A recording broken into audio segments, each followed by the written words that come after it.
Bora começar mais um Café com a Carol. E nesse terceiro episódio, Maria, ai meu Deus do céu, tu te prepara porque vem chumbo grosso nesse rolê. E eu vou te contar como é que foi o meu resgate.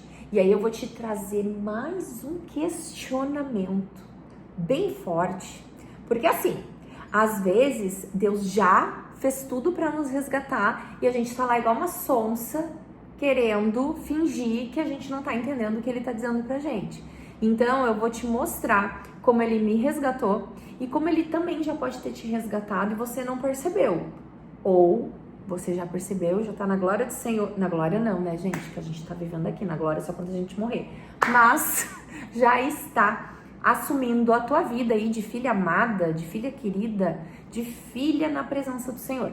Então, bora comigo que agora a gente vai falar de um assunto que ele é sério, ele é profundo e talvez possa gerar muita confusão e crítica, porque eu já falei algumas vezes sobre isso, porém não da forma que eu vou trazer hoje pra vocês. Então, pega o teu café aí e vamos tomar. Maria, nos últimos 4 anos da minha vida, tirando o ano passado, foram de muitos estudos sobre a espiritualidade, sobre terapias energéticas. Eu já tinha práticas espirituais há uns 7 anos, né? Mais ou menos 7 anos, que foi quando o período do João ali que a gente descobriu o autismo, né? Então eu mergulhei nesse mundo da espiritualidade. Eu trabalhei durante alguns meses numa casa espírita, no qual em algum momento também eu já tinha escutado: filha, sai que aí não é o teu lugar. E eu achando que era mentor, que era anjo de guarda, que era guardião, que era tudo que fosse menos o Espírito Santo. Depois, né, anos depois, a gente sabe que a revelação era realmente do Espírito Santo, mas eu não tinha discernimento espiritual na época. E durante esse período que eu estudei para me tornar terapeuta, né, onde eu estudei física quântica, prosperidade, mesas radiônicas, reiki, tudo mais que tinha de formação eu fazia. Me tornei guardiã do ventre, me tornei sacerdotisa das rosas, fiz tudo o que vocês podem imaginar, guardiã do cacau. E eu comecei a consagrar as medicinas da floresta. O que são as medicinas da floresta? A ayahuasca e o rapé. O rapé eu fiz uma única vez, ele é muito forte. E essas medicinas são as medicinas dos índios, né? Elas são medicinas nas quais o mundo aí fora traz como uma alternativa de cura, né? Cura da elevação do teu espírito, cura do ego, cura do karma, cura. Hoje eu, Carol, vejo que na verdade era uma busca incessante da minha alma, né, da minha mente por respostas. Eu queria resposta. E aí a cada cerimônia que eu ia, mais respostas eu tinha, porém mais perguntas. Então aquilo não acabava. Era um ciclo sem fim. Eram perguntas.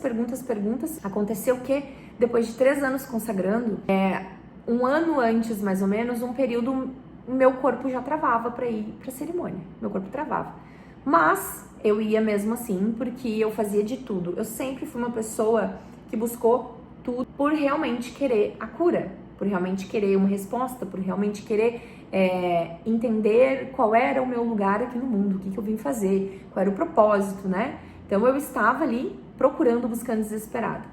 E eu tive um burnout muito feio em 2024, no final de 2024, e eu decidi consagrar a medicina com a orientação da pessoa que me servia, na qual era uma pessoa que eu confiava muito e que eu consagrava já há algum tempo, justamente por confiar no lugar, porque é algo que você não pode tomar por conta própria, né? E eu fui neste lugar. E no primeiro dia, ela me aconselhou a fazer 4 vezes. No primeiro dia foi ótimo, maravilhoso, 4 semanas seguidas, né?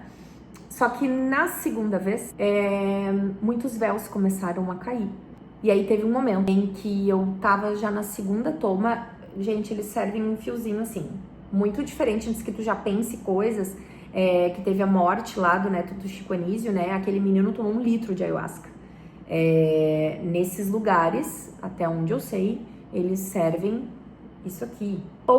Não estou aqui defendendo, mas também não estou aqui, não estou defendendo a prática, mas também não estou aqui condenando nem julgando, até porque esse é o estilo e filosofia de vida dessas pessoas, né? Hoje eu estou liberta disso e ok, é isso aí, né? Então, não tô aqui pra condenar ninguém. mas preciso te deixar claro para que você entenda aonde eu caminhei. Então, eu tomei a segunda toma e eu não conseguia mais voltar.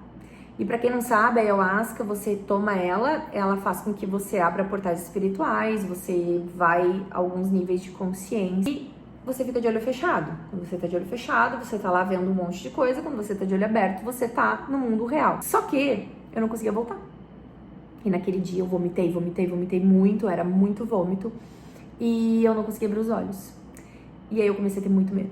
Porque eu realmente achei que eu ia morrer. Não é brincadeira. Eu achei que eu ia morrer. Aí eu escutei uma voz estrondosa, amorosa, que me disse assim: filha, por que tu busca tanto sofrimento se o teu lugar não é aqui? E eu fiz assim, ó.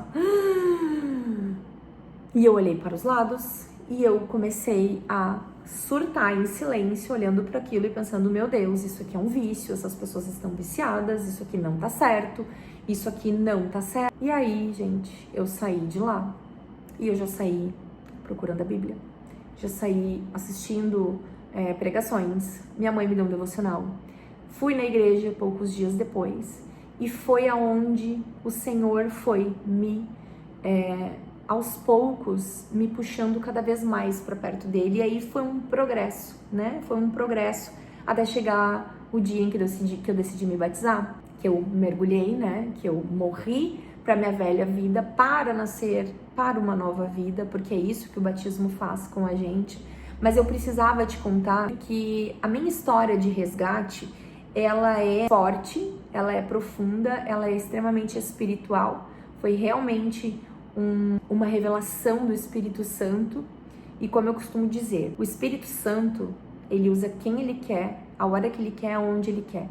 A gente tem que parar de colocar o Espírito Santo numa caixinha e achar que porque alguém estava numa cerimônia de ayahuasca, o Espírito Santo não poderia usar esse momento para libertar essa pessoa. Aí a pessoa tá num outro tipo de cerimônia e o Espírito Santo toca nela e a pessoa não Gente, não coloquem o Espírito Santo numa caixinha. Então, eu quero hoje, Maria, trazer essa consciência para ti de: será que Deus já não te resgatou e você não tá conseguindo ter uma visão clara de que ele já te chamou, de que ele já te puxou para perto? Será que ele já não te deu um monte de sinais e tu tá aí panguando, que nem a gente fala aqui na minha terra, achando que não, nada, e vivendo, deixando de viver uma vida extraordinária com o Senhor, se limitando a uma vida de eternas perguntas sem resposta? Porque a verdade, gente, é que toda a minha trajetória, ela me levou para um lugar muito claro. Todas as minhas respostas estavam em um único lugar, na cruz do Calvário, em Jesus, na palavra dele, no meu Salvador, naquele que deu a vida por mim e por ti, para que nós sejamos livres dessa vida de escravidão, para que nós não sejamos escravos de pessoas, de doutrinas, para que você seja livre, um conhecedor da palavra. Eu amo a igreja, eu frequento a igreja todo domingo, eu sirvo na igreja, mas a igreja, ela tem que ser o corpo de Cristo, a graça, a pregação fiel e exata daquele que morreu por nós. Todo lugar que não te leva exatamente para a graça, todo lugar que não te leva exatamente para Cristo como teu único Salvador, esse lugar não vai te preencher por completo. Eu digo isso porque eu caminhei o mundo todo para descobrir que nem todo o conhecimento do mundo iria preencher o meu coração, o meu vazio da alma, e eu não tinha as respostas para aliviar esse coração tão perdido, tão ansioso por saber qual era o propósito da minha vida. E hoje eu sei.